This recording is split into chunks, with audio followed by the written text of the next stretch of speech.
So, you did it. After a decade of daydreaming, every time that familiar jingle rolled past your window, you finally bought the truck. No storefront, no rent on a building, no landlord, just a freezer on wheels, a melody, and the belief that summer prints money. It is 3:15 on the hottest Saturday of July, and there are kids sprinting toward your window from three directions. Their parents follow with wallets already open. Orders stack up fast. 2 rocket pops, a soft serve, a bomb pop, 3 ice cream sandwiches, another cone, another float. The compressor hums. The window fogs. Sticky hands wave dollar bills you can barely count fast enough.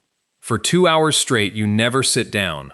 And when the crowd finally thins, the register reads $980. For a second, it feels like magic. You serve 210 customers at an average sale of $4.65. Run that on the good days across a summer, and the numbers start to sing. Then the melting begins, and not just the ice cream. Roughly $190 of that went into product. The cones, the novelties, the wholesale cases, the napkins nobody asks for but everybody takes. The gas to idle that engine and keep the freezer cold all afternoon burned close to $60. Card fees skim another $25 from tap-to-pay parents. And then come the costs the kids licking cones will never imagine.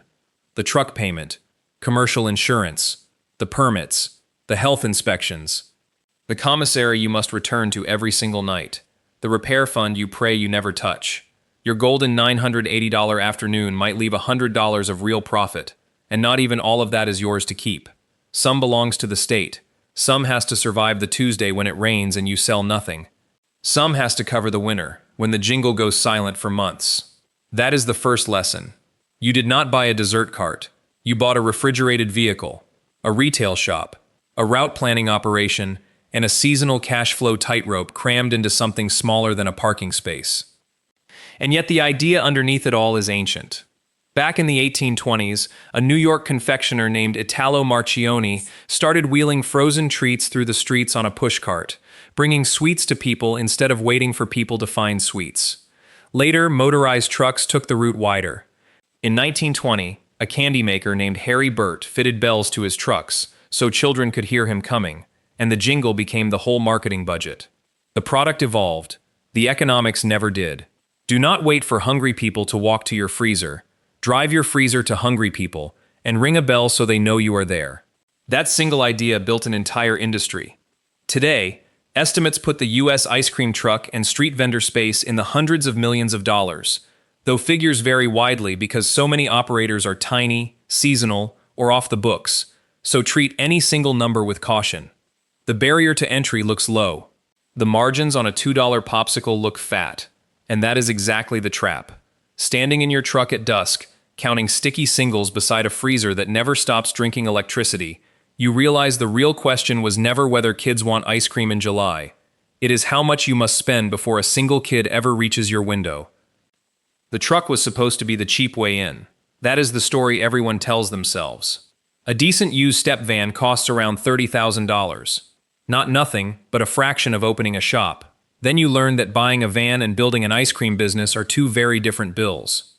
The cold plate or compressor freezer system ran another $12,000, because soft serve machines and reliable deep freeze capacity are not optional and not cheap. The wrap, the paint, the lights, the giant menu decals, roughly $4,000, because a plain white van sells nothing but suspicion. Permits, health certifications, vehicle inspections, and business registration ate around $3,000, and your exact number swings wildly by city, since some towns adore vendors and others treat them like a nuisance. Insurance demanded about $2,000 up front. A generator or auxiliary power setup to run the freezer without killing your engine battery, another $3,000. Your point-of-sale tablet, card reader, and route app, about $1,000. Opening inventory of novelties, cones, mix, and supplies, $2,500. Then the commissary deposit, the sound system for the jingle, and a cushion of cash to survive the slow first weeks. Added up, and getting to your first real day of sales cost close to $65,000. You had $25,000 saved, so you borrowed the other $40,000 at around 10% over 5 years. The payment lands near $850 a month. And here is the part that keeps you up at night. It is not the interest, it is the certainty. That payment is due whether you sell 300 cones or 3. It is due in January, when there is not a child in sight.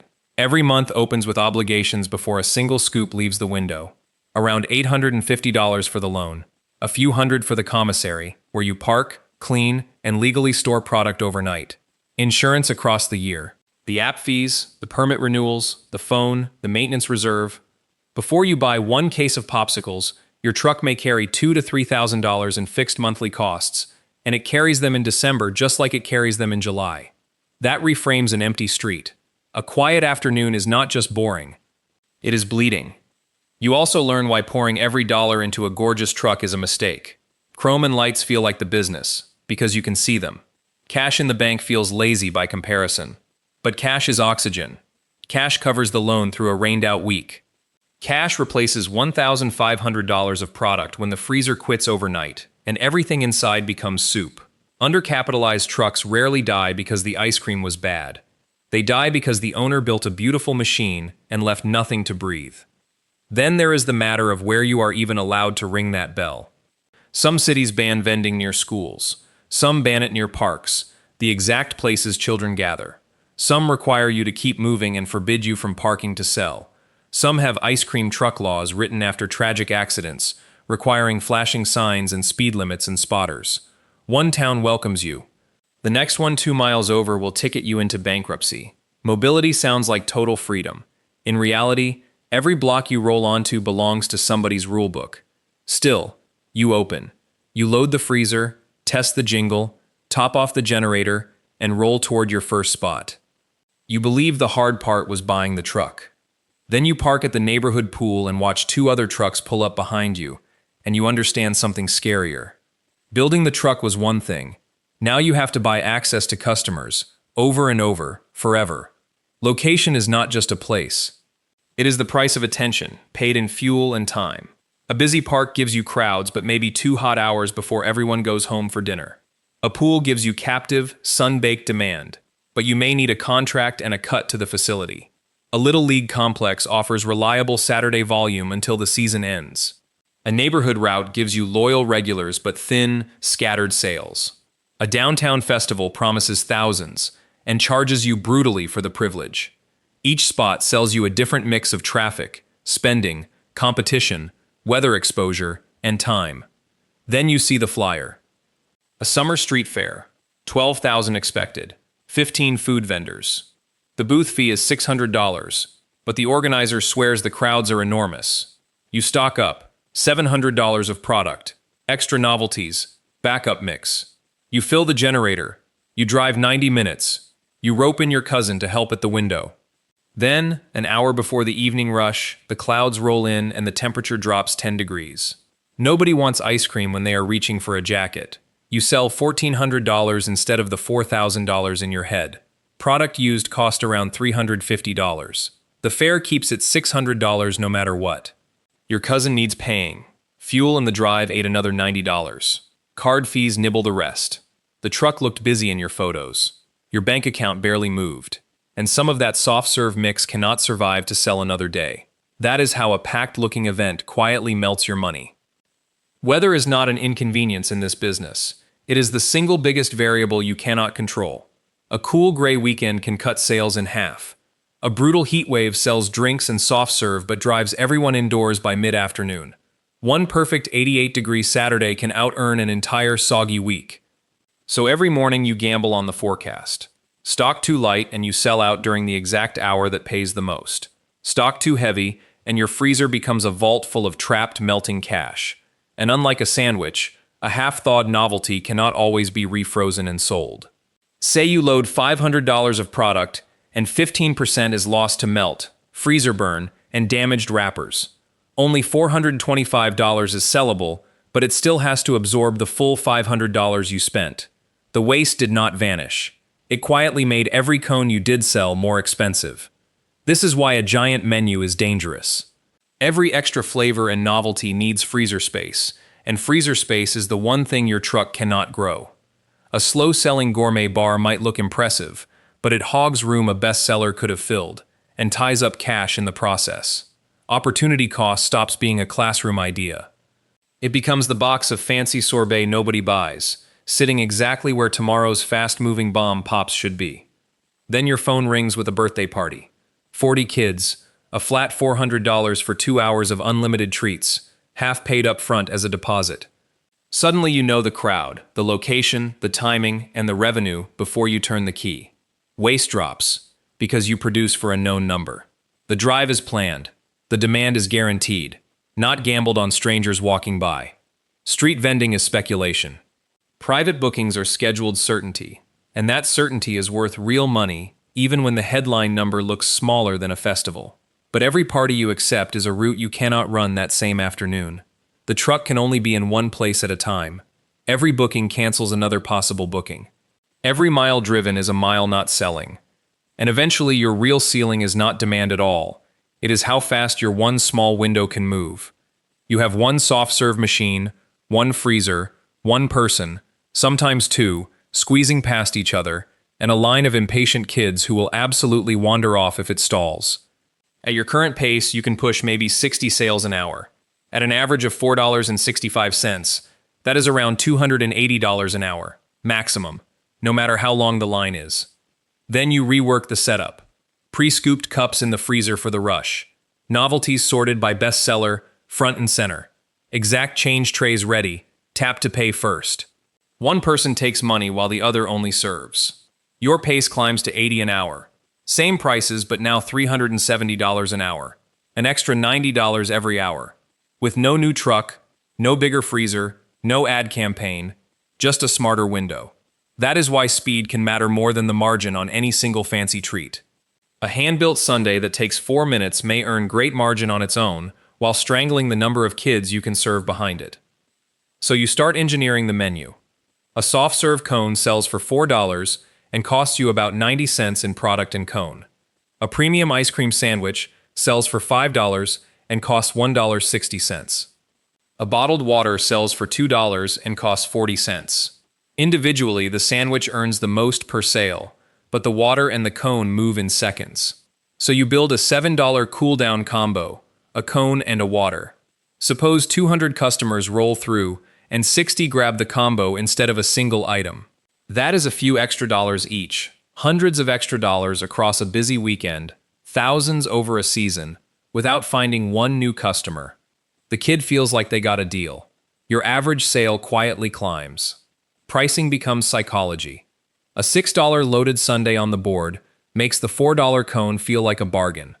A clearly marked most popular cuts the agonizing decision time of a 6-year-old holding up your line. Your high-margin, fast-moving items sit right at eye level. The slow, fussy stuff disappears, even the one you personally love. The menu stops being your passion project. It becomes a production system. Then the small stuff starts adding up. Card fees look microscopic, a few percent plus a dime per swipe. But on hundreds of $2 and $3 taps, that dime alone can quietly eat a real slice of your day, and across a season, it becomes hundreds you never noticed leaving. Labor works the same silent way. Your helper at $16 an hour feels affordable until you add the hours they stand idle during a dead stretch. Cut them to save money, and your window slows to 40 sales an hour instead of 80, and the wages you saved get buried under the sales you lost. Then, on your biggest Saturday, they text that they are sick. The line stalls. A dad waits 8 minutes, glances at his restless kids, and walks to the truck behind you. You did not just lose one sale. You may have lost the family that would have flagged you down every Saturday all summer. So you start tracking sales per hour worked, not just wages. You standardize scoop sizes, because an extra half ounce of soft serve, repeated 300 times, quietly melts a whole day's profit. You train your helper to move in the same sequence every time, because consistency protects speed, product cost, and the kids' trust all at once. And for the first time, the truck feels controlled. Sales are climbing. Waste is shrinking. Your best Saturday ever rings up a number you are proud of. You close the window, count the cash, and start the drive back to the commissary. Then the temperature gauge spikes into the red. A block later, the engine dies. And when the engine dies, so does the freezer. The tow costs $250. The engine repair estimate is $4,000. But the repair bill is only the damage you can see. Tomorrow's booked pool party is now in jeopardy. And every dollar of product in that freezer is melting towards zero the longer the power stays off. That is the strange, brutal vulnerability of this business. Your kitchen, your storefront, your delivery vehicle, and your refrigerator are all the exact same object. A shop can stay open when the owner's car breaks down. You cannot. Your entire business is sitting on the shoulder of the highway. This is why you started setting aside a slice of every good month for repairs. On a $10,000 month, a few $100s into a repair account. In a quiet week, it feels like overkill. Stranded on the highway, watching your product turn to liquid, it feels like nowhere near enough. And fuel has been hiding in your margins the whole time.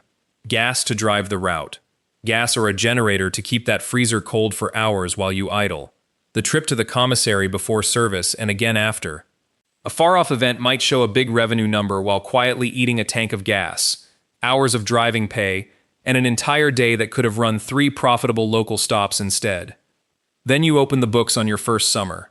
Say the season pulled in $80,000. It sounds incredible for a van and a freezer, but product ate around 22%. Fuel and power, another chunk. Card fees. Commissary and permits. Insurance across the year. The repair that blew up your July. The loan payments. And when the melting stops, maybe $18,000 is left, before you even count income tax. And a huge share of that is really just wages for the thousands of hours you personally spent driving, scooping, restocking, cleaning, and ringing a bell in the heat. Split it honestly between business profit and the pay you earned as the operator, and the truck may be far less profitable than that $80,000 first suggested. Now nudge 3 numbers. Product cost creeps up with inflation. A rainy stretch trims sales. One surprise repair. Those small moves can wipe out most of what was left. The truck does not have to sit empty to fail. A few percentage points sliding the wrong way is enough. And taxes hide one last illusion. Sales tax you collect lands in your account, but it was never yours. Loan payments drain cash, but only the interest portion generally behaves like a normal deductible expense. The principal is just money leaving. Your equipment depreciates on paper in ways that never match the cash in your hand. So your books can show a profitable month while you are scrambling to pay a helper before a party deposit clears. Revenue is not profit, profit is not cash, and cash in the account is not always yours to spend. Weak bookkeeping keeps all of that invisible until a bill is suddenly due. And yet, after the breakdowns and the rainouts and the melted product and the endless hot afternoons, the truck survives its first summer. Kids in 3 neighborhoods know your jingle by heart. The party bookings are stacking up, your pool spots sell out, and then someone asks the question every hopeful owner eventually hears: why not buy a second truck? Double the routes, double the summer. Revenue could double, but the obligations double first. A second truck runs another $60,000 plus. Once it is outfitted, another loan payment. Before it sells 1 cone, you duplicate the permits, the insurance, the inspections, the tech. The night sky is a canvas painted with stars. The night sky is a canvas painted with stars. Someone who scoops the exact same size and smiles at the exact same kids, while you are miles away in the other truck. Revenue might double eventually. The bills double immediately. There are real upsides. One commissary can prep and stock both trucks. Buying product by the pallet instead of the case improves your pricing, but it stacks new risk. If the freezer at the commissary fails, both trucks go dark. If one driver runs sloppy, the whole brand's reputation takes the hit. And if every problem in both trucks still lands on you personally, you did not build a company. You built yourself 2 exhausting jobs. So you test the idea first, an extra rented truck for 1 big weekend, before you sign for a second loan. Then, eventually, someone floats the word franchise. Let someone else buy the truck, pay you a fee, and hand back a slice of their sales. But one profitable truck is not a franchise. Your recipes, your supplier list, your route strategy, your scoop sizes, your jingle, your training, all of it would have to work without you standing there. The business only becomes an asset the moment a total stranger can recreate your result without you present. That is the real line between owning a truck and owning a system. One summer in, you can finally see the 3 futures. In a good year, hot weather, steady party bookings, tight product costs, and no major breakdown, you pay yourself a fair wage and still leave real profit in the business. In a normal year, you earn a decent income, but most of it is really just payment for the brutal hours you personally poured in. And in a bad year, a cold summer, a blown engine, rising costs, a bad route, you take home less than you would have made managing someone else's shop, in air conditioning. That does not make the truck worthless. It changes what winning means. A truck that only makes money while you personally sweat behind the window is a job you happen to own. A truck that keeps making money through trained people and written down systems is an asset. Most failures start when an owner confuses those two. They add a second truck before controlling waste. They pile on flavors before fixing their speed. They borrow before building a cushion.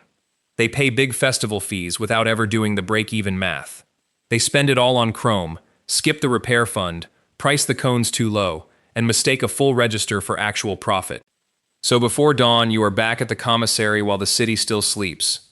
You check the oil, you test the generator, you load carefully counted cases into a freezer you now guard like it is the whole business, because it is. The engine warms, the lights flick on, and somewhere out there, the first kid of the day is already listening for your jingle. To them, it is just a cold treat on a hot day, a cone, a smile, a dollar handed through a window. But to you, it is the loan, the fuel, the permits, the labor, the weather, the melt, the risk. It is the festival you walked away from because the math was a lie. The party deposit that saved your cash. The flavor you cut so the line could move faster. The repair fund that kept you off the side of the road for good. The driver you trained to scoop it the same when you are not there. Thousands of invisible decisions, all folded into one cold cone. The kid thinks they are buying ice cream. What they are really buying is every system, every gamble, and every sacrifice that lets this little freezer on wheels roll out and ring its bell one more summer day.